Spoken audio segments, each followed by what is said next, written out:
Many of life's deepest wounds come not from circumstances, but from the people we choose to keep close. While Stoicism teaches us resilience in the face of failure and pain, it also emphasizes the importance of avoiding relationships that consistently bring harm. In this video, we'll explore 13 types of individuals a Stoic should steer clear of, not out of anger or judgment, but to safeguard inner peace and prevent unnecessary suffering. Before we dive into these insights, make sure to subscribe to the channel and hit the notification bell so you don't miss any of the upcoming content filled with Stoic wisdom to help guide your life. Now, let's uncover the key lessons that can transform how you approach relationships. 1. The unprincipled. The Stoics warn against the unprincipled, those who lack integrity and moral standards, willing to lie, cheat, betray, and harm others to achieve their ambitions. For them, the end always justifies the means, turning others into mere tools for personal gain. This unscrupulous approach ultimately backfires as their deceit erodes trust and leaves behind a trail of damaged lives and disillusionment. Any success they achieve is hollow, as true fulfillment comes from virtue, not unethical actions. Stoicism teaches that moral integrity is enduring, while worldly gains are fleeting. As Marcus Aurelius said, "A branch cut away from the branch beside it is simultaneously cut away from the whole tree." We must protect our principles, for sacrificing them leaves us with nothing of lasting value. 2. The complainer. We all know someone, a friend, colleague, or family member, who always finds something to complain about, from the weather to their job or even their meal. Their constant negativity is more than just an annoyance. It drains your emotional energy like a leaky faucet, slowly emptying your mental reserves.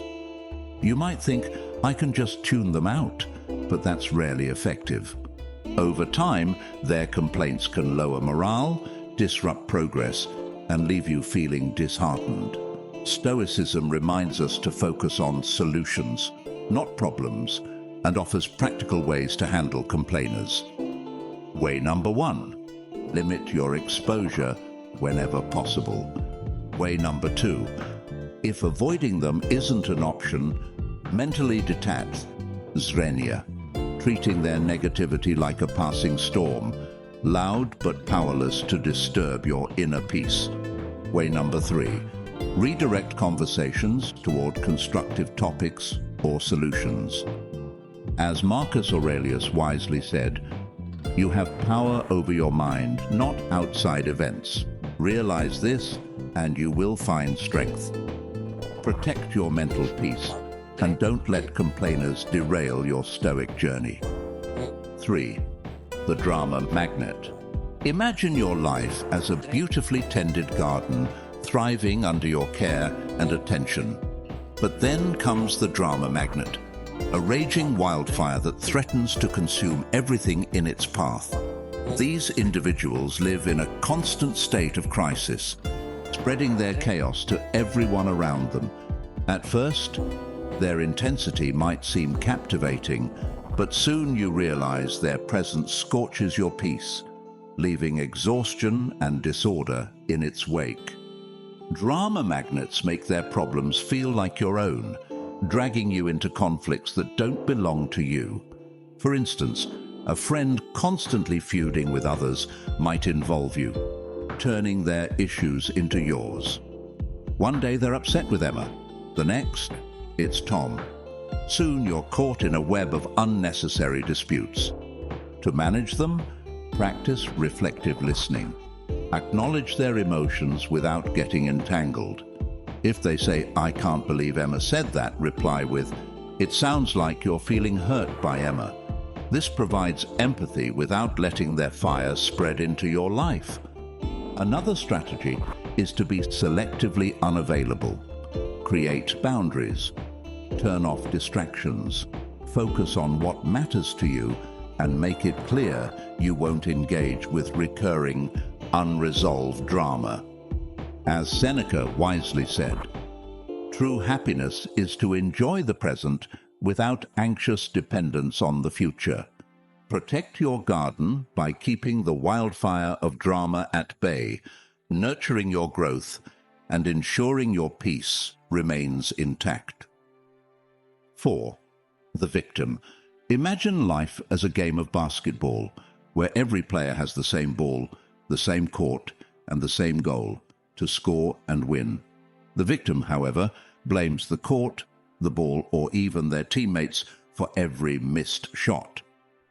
They see themselves as perpetually losing, not because of their decisions, but because of external forces working against them. Instead of learning from missed opportunities, they create a never-ending tale of excuses. I can't succeed because my coach doesn't like me. Or, I can't get fit because I have bad genetics. While genuine challenges exist, the victim mindset becomes a crutch to avoid accountability and growth. You might find yourself drawn into their narrative, always offering encouragement or trying to help them improve their game. Over time, this can drain your energy and even make you adopt a similar mindset. The Stoic approach? Avoid becoming their constant coach or cheerleader. Practice compassionate detachment. Be empathetic, but let them take ownership of their own actions. Provide support without being their perpetual fixer. As Marcus Aurelius said, the best revenge is to be unlike him who performed the injustice. In the game of life, it's up to you to play your best. Keep dribbling, aim for the hoop, and don't let someone else's excuses derail your progress. Growth requires taking the shot, learning from the misses, and striving for wisdom, not sitting on the sidelines. 5. The toxic positivist. You know the type. They exude relentless positivity, dismissing your struggles with phrases like, "just be happy," or "look on the bright side." While their cheerfulness might seem harmless, it often invalidates your feelings and ignores the complexity of your experiences. Imagine your life as a vegetable garden. While there are thriving plants ready for harvest, there are also weeds, pests, and soil issues that need attention. The toxic positivist insists you ignore the struggling plants entirely, saying, "just focus on the healthy ones." But this mindset oversimplifies the hard work and care needed to maintain a balanced and productive garden. To deal with a toxic positivist, embrace balance. If they say, "at least you still have other things going well," respond with, "yes, I'm thankful for that, but I also need to address this issue." Both can coexist. This approach, known as emotional granularity, zrenia, allows you to honor your full range of emotions and experiences. As Seneca wisely said, true happiness is to understand our duties and enjoy the present without anxious dependence on the future. Life, like a garden, needs attention to both its bounty and its challenges. The next time someone insists on good vibes only, stand firm in embracing the complexities of your emotions and let your garden grow with authenticity and care. 6. The manipulator. Imagine your life as a play where you are the lead actor, crafting your scenes and directing your story. Then enters the manipulator, the shadowy playwright who subtly rewrites your script. Before you realize it, the plot twists in ways that benefit them, leaving you out of control of your own stage. Manipulators masterfully use flattery, guilt, or deceit to steer your actions. For instance, a friend might say, "You're so successful. Covering lunch wouldn't be a big deal for you, but it would mean so much to me." Over time, Their manipulation turns your generosity into an obligation, making it hard to push back without feeling guilty. To counter their tactics, try fogging. Acknowledge any truth in their words, but stand firm. If they suggest, "You should cover lunch," respond with, "I've been fortunate, but let's split the bill as usual." Set clear boundaries by calmly saying no to unreasonable demands. For example, "I can't lend money, but I'm here to support you emotionally," maintains the relationship while protecting your limits. Epictetus wisely said, "We cannot choose our external circumstances, but we can always choose how we respond to them." Manipulators thrive on predictable reactions, but by changing how you respond, you take back control of your stage. Remember, you're the star of your play. Stick to your values, direct your story, and don't let anyone else dictate your performance. 7. The time vampire. Imagine your daily routine as a chess game, where every task and commitment is a carefully planned move leading to victory. Then along comes the time vampire, distracting you with pointless interruptions, forcing you to make hasty, uncalculated moves and disrupting your strategy. These individuals might not seem harmful at first, a colleague with constant trivial questions or a friend pushing you into endless social events, but their actions cumulatively throw your game into disarray. To protect your chessboard, set clear boundaries. Use the Pomodoro technique, Zrenia dedicating focused intervals, usually 25 minutes, to your work and letting others know you're unavailable during this time. For social time vampires, remember it's okay to say, "Thanks for the invite, but I can't make it." Declining isn't about rejecting them. It's about prioritizing your own well-being. As Seneca wisely said, "Life, if well lived, is long enough." Your time is as valuable as your chess pieces. Every move should align with your purpose. Don't let a time vampire sidetrack your strategy. Stay focused, protect your queen, and ensure every decision leads you closer to the life you're working to build. Play smart and keep control of your game. 8. The flatterer. The Stoics warn us about the flatterer, someone who offers excessive, insincere praise, not out of genuine admiration, but to serve their own agenda. Whether they seek favors, influence, or to stroke their ego, their compliments are a means to an end, not a reflection of your true worth. While a sincere compliment can be uplifting, over-the-top flattery often signals hidden motives. The wise approach is to question the intent behind such praise and avoid placing too much trust in it. As the Stoics remind us, insincere flattery offers no real value. Recognize it for what it is and focus on discerning genuine relationships from those built on manipulation. 9. The envious. The Stoics caution us to avoid the envious, those who resent the success, talents, or possessions of others. They view life as a zero-sum game, believing that someone else's gain diminishes their own. This scarcity mindset breeds resentment, insecurity, and hostility, leading them to belittle achievements, spread rumors, or deliver backhanded compliments. Instead of finding inspiration in others' success, the envious are consumed by jealousy, secretly celebrating others' failures and undermining their accomplishments. Stoicism sees envy as a moral weakness stemming from ignorance, but reminds us we can choose a better path. The wise response is to celebrate others' successes, approach them with goodwill, and use their achievements as motivation to cultivate our own virtues. Avoid envy's trap and focus on self-growth. 10. The arrogant. The Stoics warn us against arrogance, an inflated sense of self-importance and superiority that blinds individuals to their flaws. Arrogant people see themselves as always right and deserving of special treatment, dismissing advice or criticism as beneath them. This attitude breeds intolerance, disrespect, and an inability to recognize mistakes, making them unteachable and disconnected from others.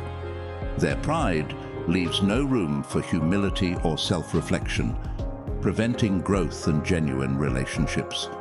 The Stoics remind us that true pride comes from living virtuously, not inflating our own importance. As Marcus Aurelius wisely said, "You have no right to pass judgment on others. Their natures and dispositions arise from necessity. Embrace humility and remember our shared human fallibility." 11. The vicious. The Stoics warn us about the vicious, those who thrive on cruelty, domination, and causing harm. They view compassion as weakness and take pleasure in inflicting pain, whether through overt bullying or subtle emotional torment. Beneath their aggression lies deep insecurity, but their malice poisons relationships and communities, spreading fear, distrust, and despair. This cruelty not only harms their victims but corrodes the vicious person's own humanity. Stoicism teaches that our fates are interconnected, and harming others ultimately harms ourselves.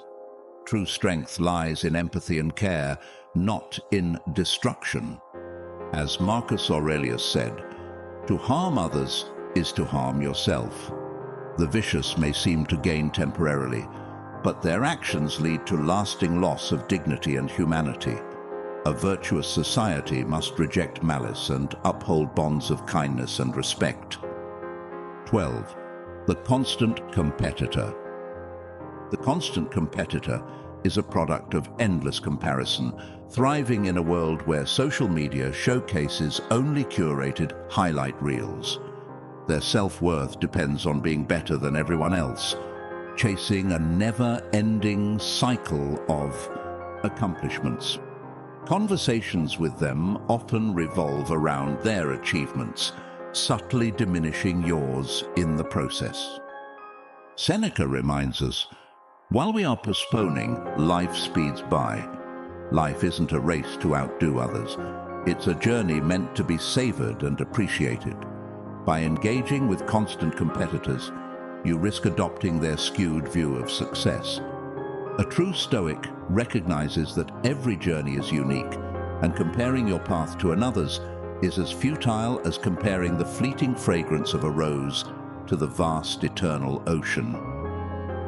Focus on your own growth and let the noise of comparison fade into the background. 13. The gossip monger. The gossip monger thrives in today's fast-paced, connected world, spreading stories without concern for their truth or the damage they cause. Associating with them is like planting seeds of mistrust and discord in your life, disrupting harmony and integrity. Marcus Aurelius reminds us, "Waste no more time arguing about what a good man should be. Be one."